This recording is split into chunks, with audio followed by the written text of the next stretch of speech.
Para po sa... Una-una, congratulations. Well, ako, Divine, at saka Rendo. Napanood ko siya.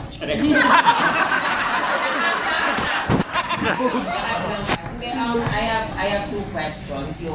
Yung una kong tanong ay, babalik lang ako sa Bride Month.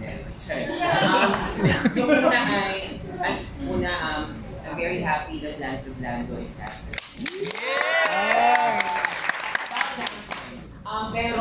Pero ang gusto kong itanong, usually kasi when we cast your person in these types of roles, and kanina, Jamie, as you said, that you are celebrating all the spectrum of the rainbows, all the sexualities, preferences, and identities. Pero usually kapag ganito yung casting, ang laging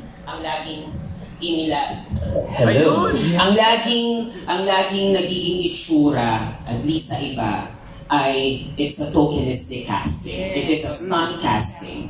So ang gusto kong malaman ay, dahil wala namang magtatanong nun at mas maganda nang manggaling from someone who's from the community.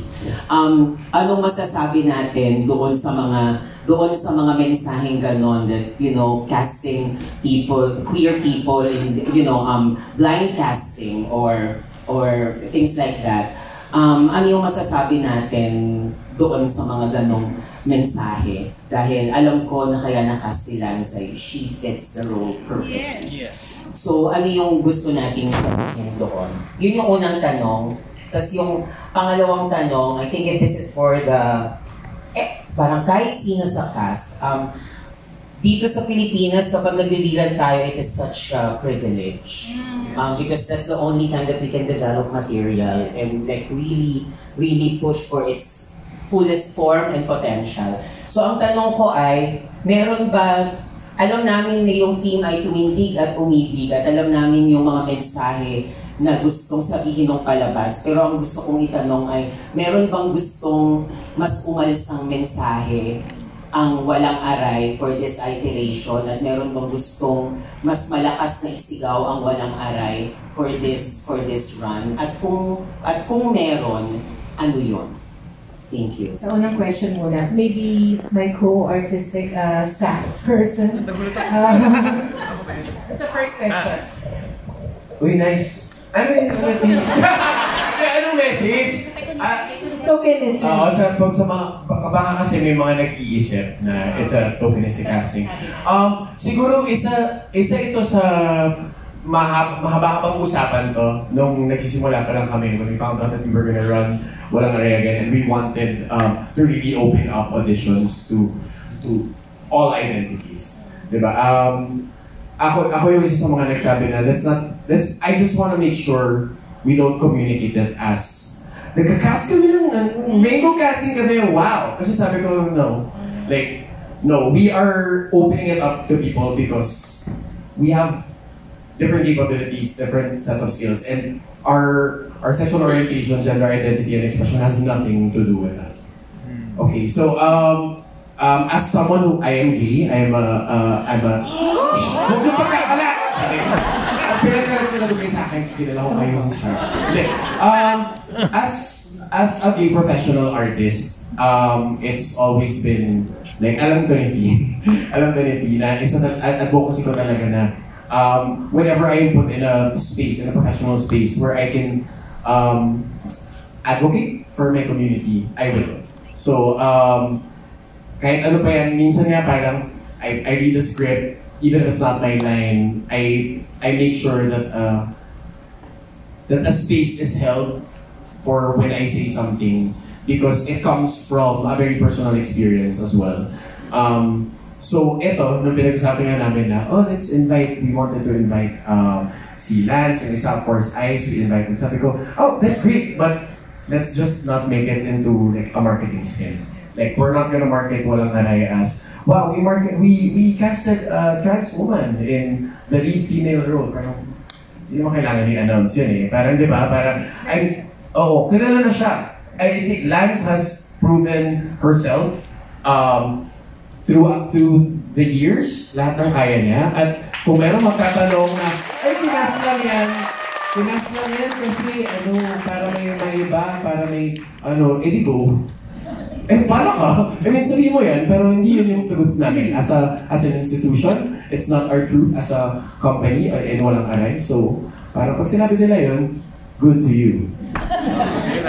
Jenny, before yung next question, dagdagan ko lang yun. So, kasi regarding lang sa marketing, tama yung kay Gio. Actually, we had a study before that it was rainbow, and we decided not to pursue it.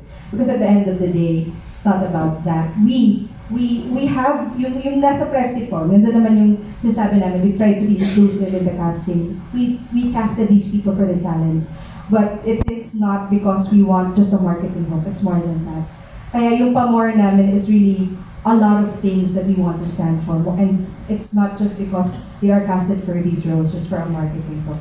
Yeah, and if you're going to watch this version of Walang Aray, you're gonna see na kasi nga, even we had to highlight din yung power of theater. Kasi yung play, it's all about representations, yung characters eh. So, paano namin din binibed o non-binary yung mga representations. And through research din, we saw how, yun nga, kung spoiler na kasi, no, pag sinabi ko yun. So, yun, kung makikita nyo, kung mapapanood nyo siya, makikita nyo na hindi namin kinas yung mga iba't ibang tao dito dahil for paid marketing or kung ano man, kundi dahil meron siyang kasama doon sa kwento kung paano din naging revolutionary yung mga ginawa ng mga representations ng character sa dula, regardless of gender or identities and all. So yun, abangan nyo, promise, makikita yung it's all worth it and it's not just a casting gimmick and all. So yun.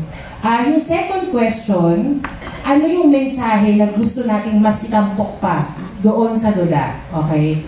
Meron bang gustong bukod sa akin? Our Associate Director! Our Associate Director, Max Fortates. Actually, marami ng kwento at tema dun sa dula. Ang gusto lang namin ay i-manage yung mga tawa.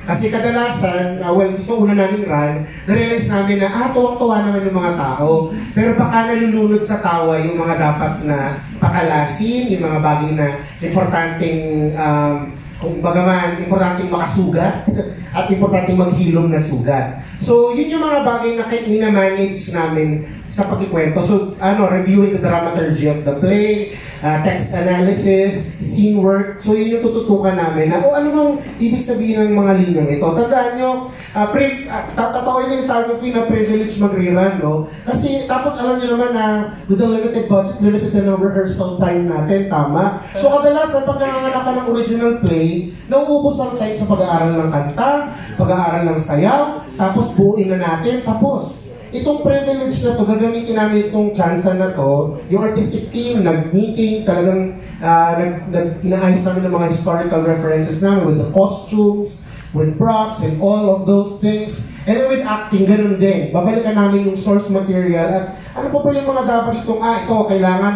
hindi mo overpower to ng joke. Ito, importanteng ma-underline ito. Kasi ito, okay lang. Minsan, masaya rin naman magtawa tayo. At importante pagtawa na natin ito dahil masyado ng masakit, importante yatang tumawa tayo. Diba? At minsan, pagtawa rin talaga natin dahil nakakatawa ang bayang ito. So yun yung mga i-refine at patatalasin natin dun sa pag-retell natin this time. So hopefully, with the help of everyone, maging successful kami.